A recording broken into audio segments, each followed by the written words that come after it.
किसी भी जगह पहुंचने के लिए दो प्रकार की रास्ताएं होती है, एक आम आदमी के लिए और एक खास आदमी के लिए। तो चलिए, आपको लगता होगा ये पहेली बुझाया जा रहा है, लेकिन आज हम लोग जिस टॉपिक पर बात करेंगे वो टॉपिक है आपका लेटर एंट्री। अब देखने का हम लोग कोशिश करते हैं कि जो ये लेटर एंट्री है क्या, और आप इस वीडियो को अंत तक देखेंगे तो आपको बहुत कुछ सीखने को नया चीज़ मिल सकता है।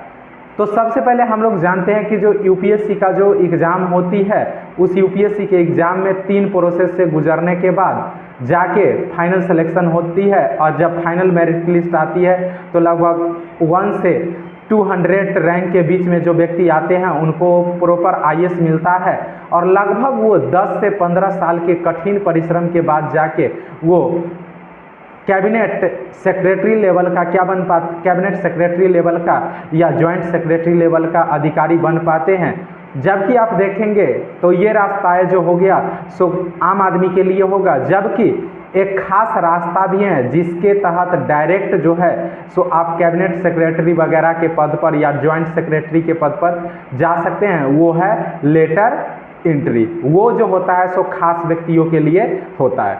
तो चलिए, हाल फिलहाल ये चर्चा में क्यों है हम लोग जानने का कोशिश करते हैं। ये चर्चा में है कि जो 17 अगस्त 2024 को यूपीएससी लेटर एंट्री नोटिफिकेशन जारी किया गया था, और इसमें 45 पोस्ट पर अलग अलग मंत्रालयों में भर्ती किया जाना था। लेकिन हाल में ही देखेंगे तो भारत सरकार जो है सो इसको फिर से वापस ले लिया है। मतलब यूपीएससी जो रिक्वायरमेंट भेजी थी उसको भारत सरकार ने लेटर लिखा, और फिर उस रिक्वायरमेंट को, उस नोटिफिकेशन को वापस ले लिया गया है। अगर इसका योग्यता देखेंगे तो इसका योग्यता यही था कि जो 10 से 15 साल या 20 साल का क्या होना चाहिए, आपके पास जिस भी डिपार्टमेंट में जा रहे हैं उस डिपार्टमेंट का आपके पास एक्सपीरियंस होना चाहिए, प्लस में कुछ में पीजी का डिग्री होना चाहिए। तो डायरेक्ट आप देखेंगे कि जो इस माध्यम से आप उस रैंक तक जा सकते थे।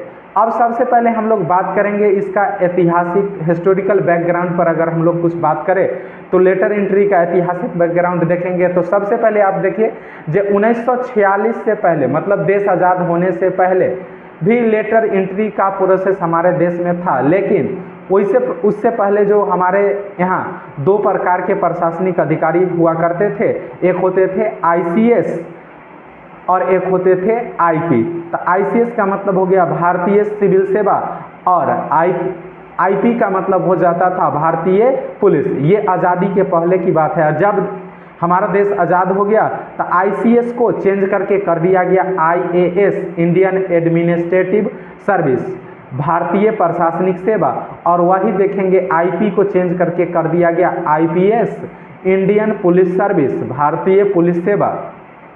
फिर अगर बात करेंगे तो 1900 माना जाता है कि जो आईसीएस का जो अंतिम बैच का भर्ती हुआ था वो 1943 में हुआ था, और आईएएस का जो पहला बैच था वो 1948 में इसका पहला बैच का भर्ती किया गया था। अगर इसका पहला रिक्वायरमेंट देखेंगे द इंडियन एक्सप्रेस के अकॉर्डिंग तो उसमें बताया गया है कि जो 1950 में जब पहला रिक्वायरमेंट निकला था तो उस समय लगभग 60,000 सदस्यों ने अप्लाई किया था, और उसमें से 200 सदस्यों का सिलेक्शन किया गया था। अब देखिए, जब देश आज़ाद हुआ तो सबसे बड़ी चुनौती ये आया देश के सामने कि जो देश के नीति निर्माण में, पॉलिसी के निर्माण में राज्य को अच्छे लेवल का क्या चाहिए था, अधिकारी चाहिए था। जैसे ही क्या हुआ कि जो ब्रिटिश शासन खत्म हुआ और जैसे ही हम आज़ाद हुए, सबसे बड़ा संकट जो हमारे देश के सामने आया, क्योंकि हमारे देश में अच्छे ब्यूरोक्रेट उस समय उपस्थित नहीं थे, या कुछ थे भी तो उस समय तक उनका रिटायरमेंट हो चुका था। और माना जाता है कि जो पॉलिसी नीति निर्माण में, और आप देखेंगे तो लोकसभा में ये जो AK गोपालन थे, और फिर ये व्यक्ति भी खड़ा होकर बोले थे कि जो हमारे देश में देश के राष्ट्र के नीति निर्माण के लिए अच्छे लेवल का कोई क्या है, अधिकारी नहीं है जिसको हम प्रोसेस में शामिल कर सके और वो हमारा सहयोग कर सके। तो उसी आप देखिए, लेटर एंट्री ये पहली बार की बात नहीं है, इससे पहले भी लेटर एंट्री का प्रावधान आया था। अच्छे अवसर के लिए इससे पहले भी आप देखेंगे स्टार्टिंग फेज में भी तो दो लेवल पर इनका चुनाव हुआ था, 2 बार इनका चुनाव किया गया था। एक 1948-49 में पहला बार, जिस समय पटेल उप प्रधानमंत्री थे और गृह मंत्रालय उनके अंतर्गत में था। तो 1900 आप देखेंगे तो 48-49 में पहला बार लेटर एंट्री के माध्यम से लगभग माना जाता है कि जो 84 के आसपास अधिकारी की नियुक्ति किया गया था। तो उस समय इसको लेटर एंट्री नहीं कहा जाता था, उस समय इसको कहा जाता था open market requirement. Lateral entry के जगह पर जो शब्द यूज होते थे, ओपन मार्केट रिक्वायरमेंट के तहत इनका भर्ती होता था। और योग्यता के लिए जो उस समय निर्धारित किया गया था, कहा गया था कि जो योग्यता जिनको 300 रुपये तक न्यूनतम योग्यता होगा, उनको हम क्या करेंगे, इस सेवा में भर्ती देंगे। इसको आप देखेंगे तो लोकसभा में AK गोपालन जो थे वो लोकसभा में इसका विरोध किए थे और उनका मानना था कि जो ब्रिटिश प्रणाली जो था उसी को फिर से आज़ाद भारत में भी लागू करने का कोशिश किया जा रहा है। आप समझ सकते हैं जो उस समय 300 रुपया का महीना बहुत बड़ा, मतलब अपने आप में एक बहुत बड़ा और ये अमाउंट था। और इससे मतलब ये डिसाइड होता था कि जो समाज के गरीब और वंचित सदस्य भी वहाँ तक क्या हो सकते थे, नहीं पहुँच सकते थे। फिर देखेंगे अगर आप 1956 के बैच में देखेंगे तो 1956 के बैच में भी उस समय जो भर्तियाँ हुआ था 1956 वाला बैच में रिटन लिया जाता था और इंटरव्यू लिया जाता था और उसके आधार पर सिलेक्शन हुआ था। 1956 में माना जाता है जो टोटल अप्लाई जो किए गए थे कैंडिडेट द्वारा इस पद पर जाने के लिए 22,161, उसमें से 1138 SC कैंडिडेट अप्लाई किए थे और जबकि 185 ST कैंडिडेट अप्लाई किए थे। उसमें अगर आप देखेंगे तो विदेशी व्यक्तियों को भी शामिल होने का मौका मिला था और उसके लिए भारत से बाहर भी 22 परीक्षा केंद्र बनाए गए थे। और उस समय जो इसमें जो भर्तियाँ हुआ था ओपन मार्केट रिक्वायरमेंट के तहत किया गया था और इसका एग्ज़ाम का आयोजन 28 दिसंबर 1956 को किया गया था। और इसमें माना जाता है कि जो अंततः जो सिलेक्शन हुआ था उसमें 7 SC कैंडिडेट और 3 ST कैंडिडेट आए थे, जबकि 1949 में जो भर्तियाँ हुआ था उसमें 82 IAS अधिकारी चुने गए थे, उसमें से SC कैंडिडेट 12 थे, ST कैंडिडेट 1 थे। अब देखेंगे हाल फिलहाल में तो ये नोटिफिकेशन जो UPSC 17 अगस्त 1947 को जो लेटर एंट्री का 17 अगस्त 2024 को जो लेटर एंट्री का जो रिक्वायरमेंट दिया गया था जिसमें 45 पदों पर भर्ती किया जाना था, उसको फिर से आप देखेंगे तो UPSC ने इसको वापस क्यों लिया। तो माना जाता है कि जो अब ये मतलब कुछ विश्लेषकों द्वारा यह अनुमान लगाया जाता है कि जो हो सकता है कि जो लेटर एंट्री में रिजर्व कोटा जैसे कुछ प्रावधान भारत सरकारें कर सकती है। जब ये रिक्वायरमेंट आया था तो यूनियन मिनिस्ट्री जो थे जितेंद्र सिंह, उन्होंने UPSC को लेटर लिखा था और उसी लेटर के आधार पर UPSC जो ने है सो इस रिक्वायरमेंट को वापस लिया था। तो अब हम लोग जानने का कोशिश करते हैं कि जे हमारे देश में यहाँ पर जो है सो रिजर्वेशन या उसको बोल सकते हैं आरक्षण का जो प्रोसेस है वो प्रोसेस कैसे काम करता है, उसके गणित को थोड़ा सा समझने का कोशिश करते हैं। देखिए हमारे देश में प्रावधान ये है कि जो अगर 3 पदे पर भर्ती होगा तो वहाँ पर किसी प्रकार के कोटा फिक्स नहीं किए जाएंगे। 3 पद तक जो भर्ती होगा उसमें किसी प्रकार का कोटा नहीं होगा। अगर 3 से अधिक पदों पर कोटाएं होती है तब जाके मतलब वहाँ पर क्या हो सकता है, ये आरक्षण जैसी व्यवस्थाएं हो सकता है। तो सबसे पहले हम लोग देखने का एग्जाम्पल से समझने का कोशिश करते हैं। तो जैसे कोटा कैसे मिलता है इसका बात करते हैं। तो जैसे आपको पता है कि जो OBC के लिए हमारे देश में 27% आरक्षण है, तो आप क्या करेंगे 100 में 27 से भाग देंगे। तो 100 में 27 से भाग देंगे तो लगभग 3.7 के आसपास आता है। इसका मतलब अगर इसको ठीक लगा लेंगे तो लगभग माना जाता है कि जो ये 4 के आसपास राउंड फिगर में देखेंगे तो 4 के आसपास चला जाता है। 3.7 का मतलब इस 3.7 का मतलब इसका मतलब हुआ कि जो प्रत्येक 4 वैकेंसी में से 1 वैकेंसी मतलब प्रत्येक चौथा वैकेंसी जो होगा वो वैकेंसी अपने आप में क्या होगा, रिजर्व होगा। किसके लिए, OBC के लिए। अगर इसी को अगला अगर आप देखेंगे, अगला स्टेप एसटी के लिए देखेंगे तो एसटी के लिए आपका 15% आरक्षण है और 15% है तो माना यह जाता है कि जो आपको 100 में 15 से भाग देंगे तो लगभग 6.66 के आसपास रेशियो आता है। तो इसको राउंड फिगर में देखेंगे तो राउंड फिगर में इसको आप 7 मान सकते हैं। तो अगर 7 मानेंगे इसका मतलब हो गया जे प्रत्येक 7वां वैकेंसी जो होगा उस पर एसटी कैंडिडेट आएगा, मतलब कोटा से व्यक्ति आएंगे।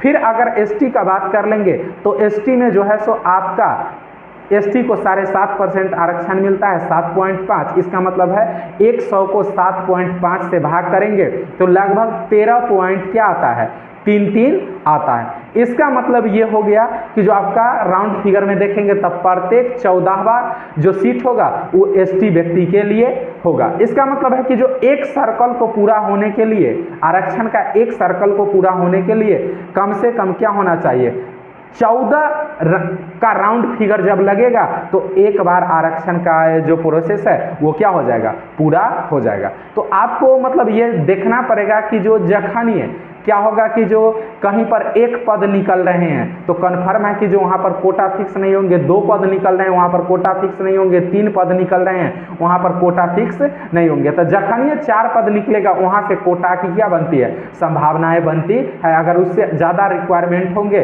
तो अब जाके कोटा का प्रोसेस बनेगा, अन्यथा कोटा का प्रोसेस नहीं बनता है। अब इससे आगे हम लोग देखने का कोशिश करते हैं जो लेटर एंट्री।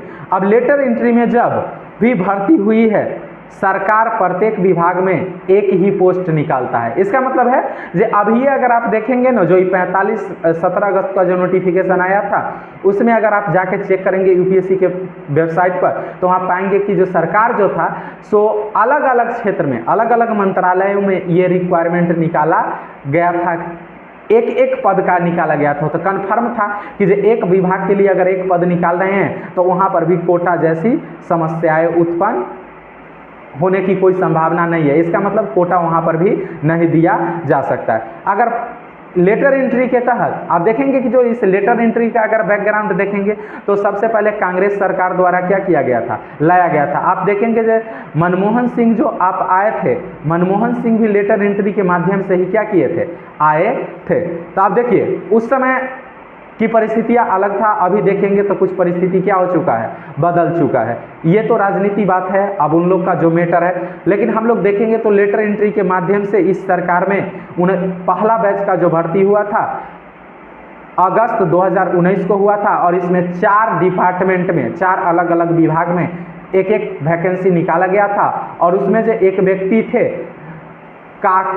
काकोली घोष और एक व्यक्ति काकोली घोष, एक थे अरुण गोयल और एक थे अबरक और एक थे सौरभ मिश्रा।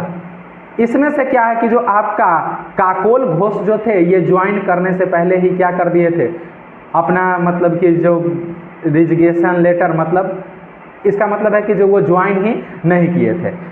और बाकी जो 3 व्यक्ति थे, इन 3 व्यक्ति ने भी धीरे धीरे क्या कर दिया, उसे रिटायर दे दिया। फिर सरकार 2021 में 31 वैकेंसियाँ लेटर एंट्री के माध्यम से निकाली थी। इसमें भी वही प्रोसेस था, अलग अलग विभाग में एक एक मतलब पद थे और उस पद पर एक पद, एक विभाग में अगर एक पद के लिए जा रहा है तो वहाँ भी आरक्षण की कोई संभावनाएं नहीं बनती है। फिर 2023 में देखेंगे तो 12 वैकेंसी लेटर एंट्री के तहत भरा गया था। फिर अब ही देखेंगे तो वर्तमान में 17 अगस्त 2024 को नोटिफिकेशन दिया गया था। और इसमें क्या हुआ कि जो कुछ विपक्षी दल थे और उस विपक्षी दल में क्या देखेंगे, कांग्रेस हो गया, बीएसपी हो गया, एसपी हो गया और फिर राजद हो गया, इन लोगों ने वर्तमान सरकारें पर आरोप लगाई कि जो सरकार आरक्षण खत्म करना चाहती है और संविधान को खतरा में लाना चाहती है। जबकि इसका शुरुआत जो किया गया था, लेटर एंट्री का शुरुआत कांग्रेस के द्वारा ही किया गया था और मनमोहन सिंह को भी इसी के तहत क्या किया गया था, लाया गया था। अब देखेंगे, अब चुनावी मुद्दा देखेंगे तो इस बार क्या हुआ था कि जो बीजेपी थे उन पर पिछले 10 साल से सरकार में थे और इन पर जो अपोजिशन था उन्होंने आरोप लगाया कि ये सरकार जो है सो आरक्षण खत्म करना चाहती है और संविधान जो है सो खतरा में है। और जब इस तरह का मुहिम चलाया गया तो अंततः आप देखेंगे कि जो बीजेपी को इसका नुकसान भी उठाना पड़ा और अंततः ये उस चीज़ का भरपाई नहीं कर पाया। और फिर अगर आप देखेंगे तो सरकार बनी, लेकिन सरकार बहुत मजबूती के साथ नहीं बना, गठबंधन के साथ सरकारें बनाई गए। तो आप देखेंगे कि जो सरकार का इस तरह का कदम उठाना, और आप देखेंगे इस बार कई ऐसे मुद्दे हुए हैं जो सरकार कोशिश किया है, लेकिन फिर अन्य पार्टियों के सहयोग से जब सरकारें चलती है तो अन्यथा सरकार कहीं ना कहीं दबाव में काम करती है। और आप देखेंगे इस बार सरकार कहीं ना कहीं थोड़ा पिछले 2 टर्म की अपेक्षा इस बार सरकार थोड़ा नरमी बरतती दिखाई दे रही है। तो इसको कई कारण है जिसकी वजह से सरकार को झुकना पड़ता है, क्योंकि उनके पास बहुमत नहीं है। अगर उनको लगता है कि जो अगर हम कुछ ऐसा कदम उठाएंगे जिससे हमारा सहयोगी अगर नाराज हो जाएंगे तो हो सकता है कि जो हमारी सरकारें क्या हो सकती है, गिर सकती है। तो क्या इससे कुछ विश्लेषकों का मानना है कि जो क्या लेटर एंट्री का प्रोसेस यहाँ से खत्म कर दिया जाएगा, और नहीं तो लेटर एंट्री में आरक्षण जैसा क्या किया जाएगा, व्यवस्था लाया जा सकता है। अगर आरक्षण जैसे व्यवस्थाएं लाया जा सकता है, या ये भी कहा जा रहा है जो लेटर एंट्री का प्रोसेस खत्म कर दिया जाएगा और डायरेक्ट जो होगा से यूपीएससी भर्ती करवाएगी। अगर आप लोग यूपीएससी का तैयारी करते होंगे तो एक चीज़ तो जानते ही होंगे बाकायदा, जे यूपीएससी प्रत्येक साल जो भर्तियां होती है लगभग वर्तमान में 180 के आसपास प्रत्येक साल क्या बनते हैं, आईएएस अधिकारी की भर्ती किया जाता है। और ये प्रोसेस लगभग 2012 से क्या है, चलता रहा है। लगभग 2012 से 180 आईएएस ही क्या होते हैं, बनते हैं। अब इसमें समस्याएं क्या है, क्योंकि आईएएस का भर्ती जो का प्रोसेस जो है वो तो मतलब हर चीज़ केंद्र सरकार यूपीएससी करवा देती है कि केंद्र सरकार यूपीएससी के माध्यम से हो जाता है सारा भर्ती। लेकिन अगर आप देखेंगे तो कहीं ना कहीं इसका जो है सो कुछ 21% जो है सो राज्य का अधिकारी है उनको क्या होना चाहिए, केंद्र में रहना चाहिए, ताकि वो अच्छे पॉलिसी नीति निर्माण कर सके। जबकि राज्य सरकार जो है सो इस चीज़ को पूरा नहीं कर पाती है, क्योंकि राज्य सरकार का मानना ये भी है कि जो हमारे पास खुद अधिकारी की कमी है, हमारे यहाँ खुद पॉलिसी मेकिंग में समस्या है, तो हम आपको अधिकारी कहाँ से देंगे। अगर 2012 का रिपोर्ट देखेंगे, 12 या 14 का रिपोर्ट देखेंगे तो उस समय माना जाता था कि जो प्रत्येक राज्य से जो लगभग एवरेज परसेंटेज था वो लगभग 14% अधिकारी जो थे से केंद्र में रहा करते थे और केंद्र सरकार का सहयोग किया करते थे। जबकि वर्तमान में जो है सो 6% अधिकारी ही राज्य से केंद्र में जा पाते हैं। क्योंकि इसमें क्या है, जब भी केंद्र सरकार इस तरह का बात कहती है कि जो आप अच्छे अधिकारी को केंद्र में भेजिए, तो राज्य सरकार एक नोटिस देती है कि जो हमारे पास खुद अधिकारी का क्या है, कमी है, तो हम आपको कहाँ से अधिकारी दें। और मानना यह भी है कुछ का कि जो अब जो है सो यूपीएससी में आईएएस का पद जो है सो बढ़ाए जाएंगे। तो ये यूपीएससी के स्टूडेंट के लिए बहुत बड़ी खुशखबरी है। और इसका मतलब हो गया कि जो यूपीएससी के, देखिए इसमें पद बढ़ने का कई रीजन है, क्योंकि आप देख रहे हैं कि जो अलग अलग राज्य में नए बहुत सारे क्या बन रहे हैं, जिले बन रहे हैं, कई स्टेट बनने की भी बात हो रही है। तो ऑटोमेटिक है जब नए जिले बनेंगे तो वहाँ पर आईएएस अधिकारी का डीएम का जरूरत पड़ेंगे, डीएम के पद जैसे अधिकारी का जरूरत पड़ेंगे। फिर राज्य के जो पॉलिसी मेकिंग है या फिर केंद्र में जो पॉलिसी मेकिंग का जो सिस्टम है उसमें अच्छे क्वालिटी के अधिकारी का जरूरत है, और जबकि राज्य सरकार के पास भी अधिकारी नहीं है। तो फिलहाल ये अनुमान लगाया जाता है कि जो केंद्र सरकार जो है सो अब यूपीएससी के अंतर्गत वैकेंसी भी बढ़ाएगी, और हो सकता है तो लेटर एंट्री खत्म भी कर सकती है, या लेटर एंट्री में आरक्षण जैसा सिस्टम लेके आ सकता है। तो आगे जो भी होगा, जैसा अपडेट आएगा, मैं आप लोगों को बताऊंगा। और आप लोगों को कैसा लगा वीडियो कमेंट करके बताएंगे। भाइयों अधिक से अधिक वीडियो को लाइक कर देंगे, शेयर कर देंगे, और जो भी अपने दोस्त वगैरह है उससे शेयर करवा देंगे। नमस्कार साथियों।